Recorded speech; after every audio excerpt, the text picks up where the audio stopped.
چوتھی چیز، ایک بزنس مین چوتھی چیز یہ یاد رکھے کہ حلال چیزوں کی تجارت کر سکتا ہے. جو چیز شریعت میں حرام ہے اس کی تجارت بھی حرام ہے.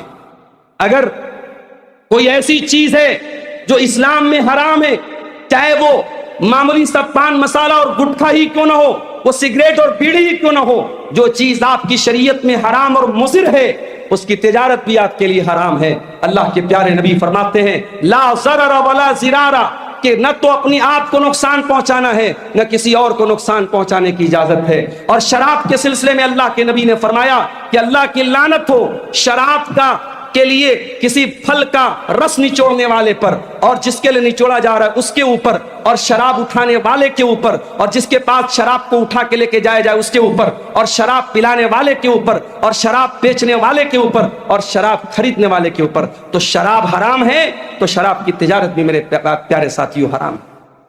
ایک تاجر کو ایک اور بات کا بھی خیال کرنا ہے کہ وہ اپنی تجارت میں فراڈ نہ کرے، دھوکہ دھڑی نہ کرے.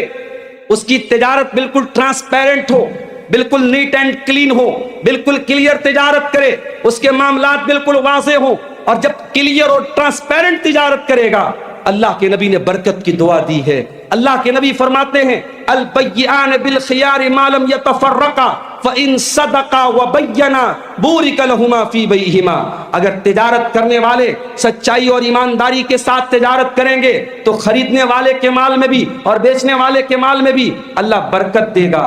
اور اگر جھوٹ بولیں گے اور اپنے مال کی کوالٹی کو گھٹائیں گے یا کوئی دھوکہ دھڑی کریں گے، محقت برکت بیعہما، ان کی تجارت، ان کی بے کی برکت کو اللہ تعالیٰ مٹا دے گا. ایک مرتبہ اللہ کے پیارے نبی صلی اللہ علیہ وسلم مدینہ کے مارکیٹ میں گئے اور ایک صحابی غلہ بیچ رہے تھے، اناج بیچ رہے تھے. آپ نے ان کے اناج کے ڈھیر میں اپنا ہاتھ ڈالا تو اندر کا جو اناج تھا وہ بھیگا ہوا تھا. آپ نے پوچھا کہ یہ اناج بھیگا ہوا کیوں ہے؟ صحابی نے کہا اللہ کے نبی اصابتہ السماء، بارش ہوئی تھی، اناج بھیگ گیا تھا، بھیگا ہوا اناج میں نے نیچے رکھ دیا اور سوکھا ہوا اناج اوپر رکھ دیا. آپ نے فرمایا افلا جعلتہ فوق الطعام حتی یراہ الناس فمن غشنا فلیس منی، کہ اے میرے صحابی اگر تمہارا اناج بھیگ گیا تھا تو تم نے اسے اوپر کیوں نہ رکھا؟ یاد رکھو جو ہمیں دھوکہ دے، جو ہمارے ساتھ فراڈ کرے، وہ ہم میں سے نہیں ہے. یہ اسلام کی تعلیم ہے، یہ پیارے نبی کی تعلیم ہے کہ تاجر اور بزنس مین کسی کے ساتھ فراڈ نہ کرے. صرف نفع کمانا بڑی بات نہیں ہے، شریعت کہتی ہے آپ لوگوں کے انسان کمائیں، لوگوں کا دل جیتیں. آپ ایسا بزنس کریں، ایسی تجارت کریں کہ جو لوگ آپ سے ایک بار کام دھندا کریں وہ آپ کے اخلاق سے متاثر ہو جائیں. میرے بھائیوں، ہندوستان کی سرزمین پر اگر آپ اسلام کی تاریخ کو پڑھیں، ہندوستان میں اسلام کیسے پہنچا تھا، تاریخ کے پنے ہمیں بتاتے ہیں کہ جب عرب کے تجار ہندوستان کی دھرتی پر آئے، ان کی ایمانداری دیکھ کر، ان کی سچائی دیکھ کر اور ان کے اندر انسانیت دیکھ کر بھارت کے بہت سارے غیر مسلموں نے اسلام قبول کیا اور اسلام وہیں سے بھارت کی سرزمین پر آئے.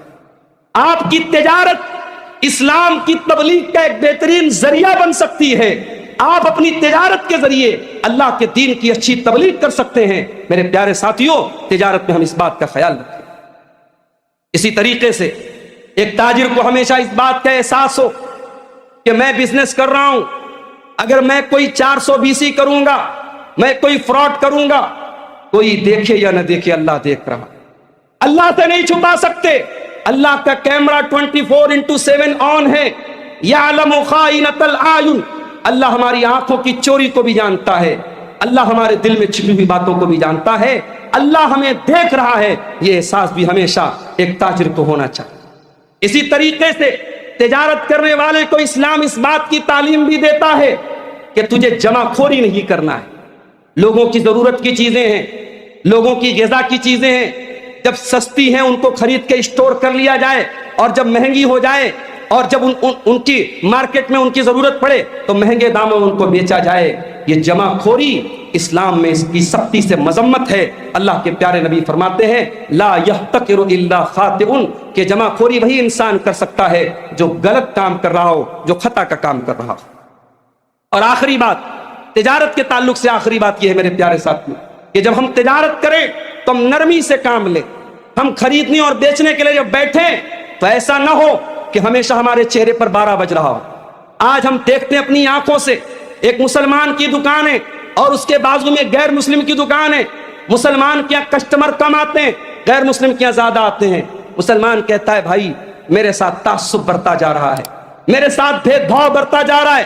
مگر جب حقیقت کا پتہ لگایا گیا, معلوم یہ ہوا کہ وہ غیر مسلم اپنی بہترین بات چیت کے ذریعے, اپنے اخلاق کے ذریعے اور اپنی ایمانداری کے ذریعے لوگوں کا دل جیت رہا ہے. اور جس کو ان باتوں کا حکم دیا گیا تھا اور جس کے نبی نے ان باتوں کی تعلیم دی تھی, وہ مسلمان اس کا بزنس اور اس کا کاروبار ان تمام چیزوں سے دور ہے. میرے پیارے ساتھیوں, کاروبار جب کریں تو اپنے اندر نرمی پیدا کریں. اللہ کے پیارے نبی صلی اللہ علیہ وسلم فرماتے ہیں رحم اللہ رجلا سمحا اذا باع وسمحا اذا اشترى, کہ اللہ اس انسان پر رحم کرے جو سامان بیچتا ہے تب بھی نرمی سے کام لیتا ہے, سامان خریدتا ہے تب بھی نرمی سے کام لیتا ہے.